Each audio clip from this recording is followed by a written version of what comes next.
a thought that we have to entertain from time to time for any kind of growth, or especially for any kind of healing to take place, is maybe I am wrong with the way that I think, with the things that I am doing, or maybe even with the perspectives that I am having about certain things, may it be people, situations, or even our own thoughts. Because the fact of the matter is, none of us are always correct.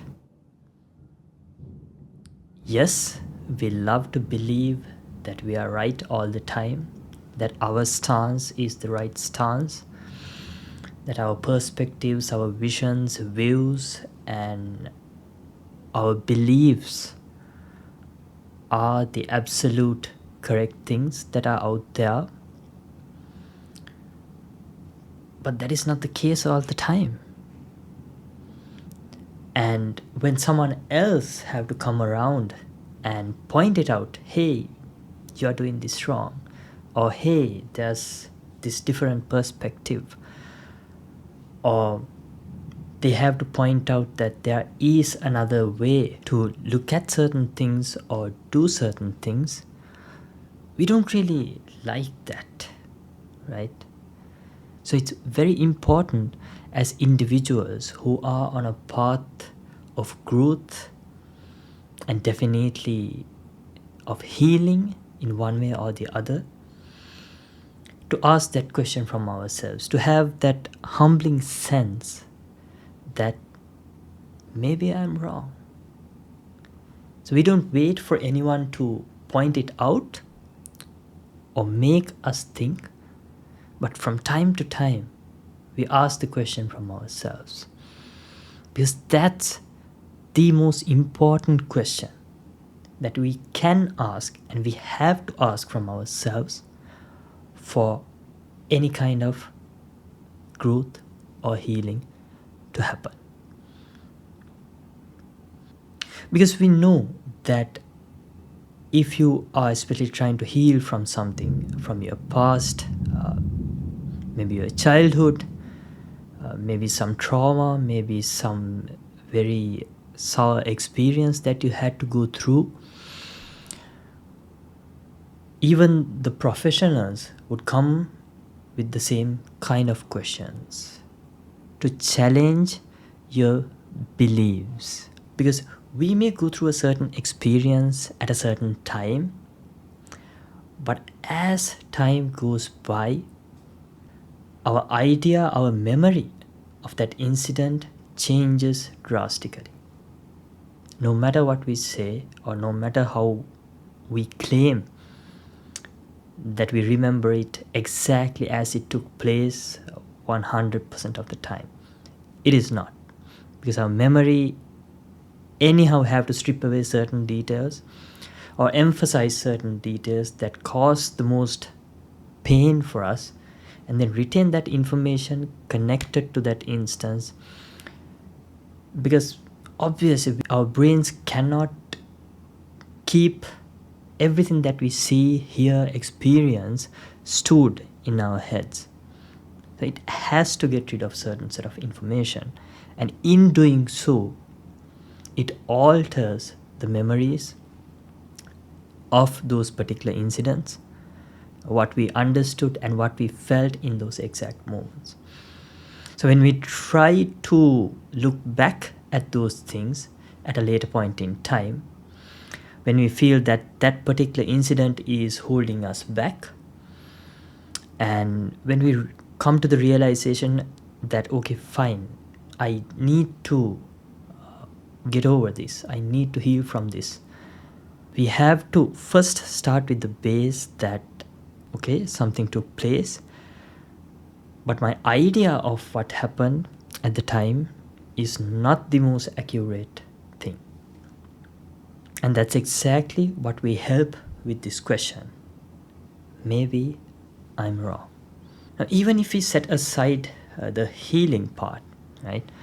Even for the day-to-day experiences that we have when it comes to the interactions with others, or the work that we do, or even the thoughts that we keep recurring in our heads, it's important to ask this question: why?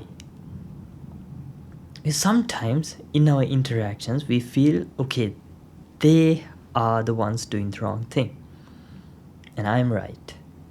My view of this is right. I'm saying the truth. That's the fact.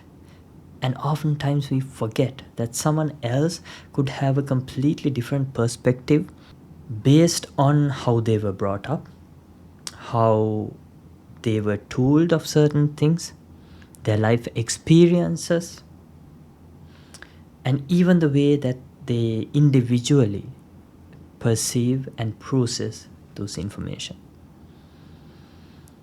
So this is something that we tend to forget.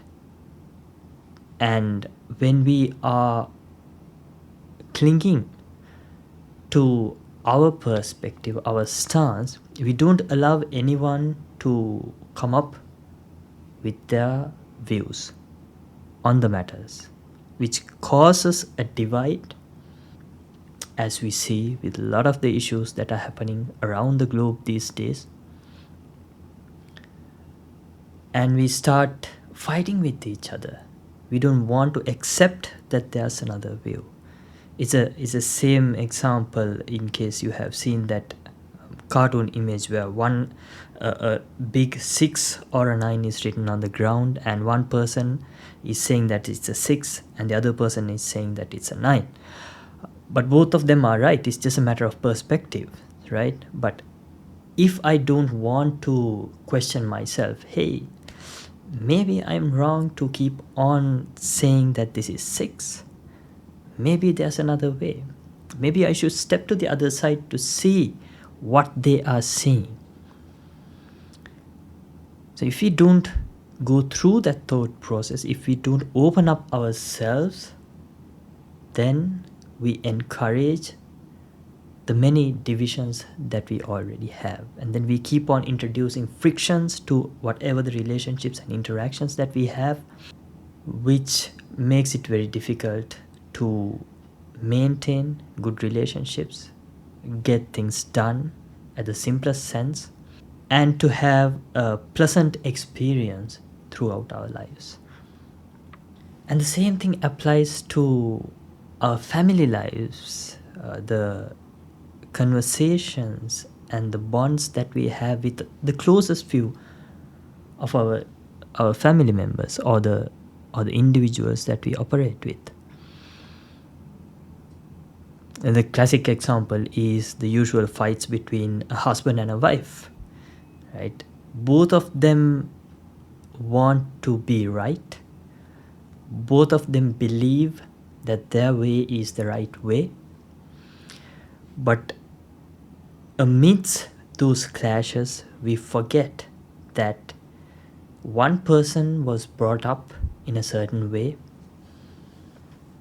and the other person is brought up in a certain way.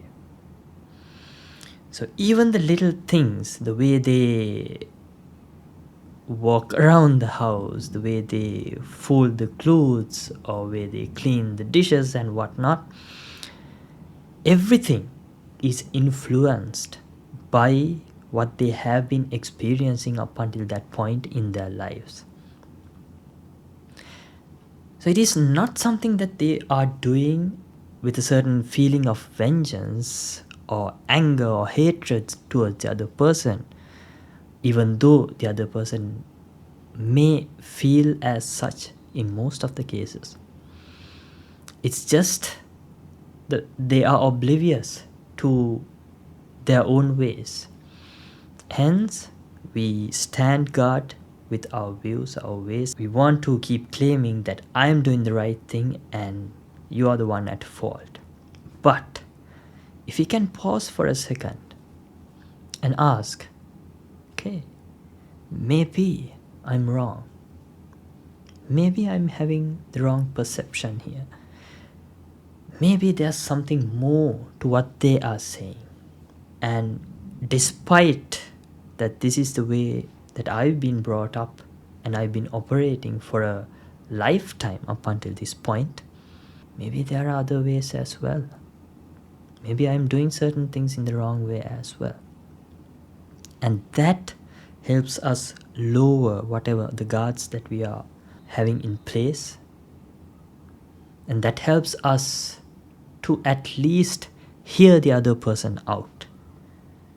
So we can have some kind of a hope, a step towards connecting in a better way, and maybe amending those relationships and creating a pleasant environment for everyone. Now, this by no means is a way to self-sabotage yourself by constantly asking and constantly questioning your beliefs and every single thing that you do, because that's not what we want, right? If you want to start a business, if you have this perfect idea which you think is a great opportunity, you don't want to keep on questioning, maybe this is wrong, maybe I shouldn't do this, maybe there's another way. Well, there could be other ways, and that doesn't mean you should keep questioning your inner direction or hurt your confidence by questioning yourself too much.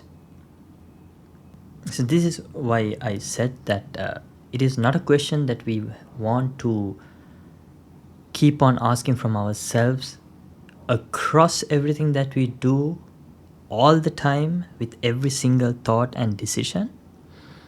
But it is quite a powerful question when we want to grow out of a certain place, heal from a certain experience, and especially when we feel that we are stuck in a certain place in life, emotionally, physiologically, or psychologically. It's important to pause and ask this question, because it might open doors that we haven't even been considering up until that point, and it'll put us in a open space where we are able to receive more options, more directions and guidance from what we can get or what we have been getting from the single fixed place that we have been guarding. So the next time that you feel that you are stuck in a certain place, or you've been constantly suffering from whatever the past experience, just start by asking the question, maybe I'm wrong to think down this path, to keep repeatedly doing the same thing and then to expect something different would happen, or to keep guarding my point and then blaming everyone that they are the ones who are doing the wrong thing.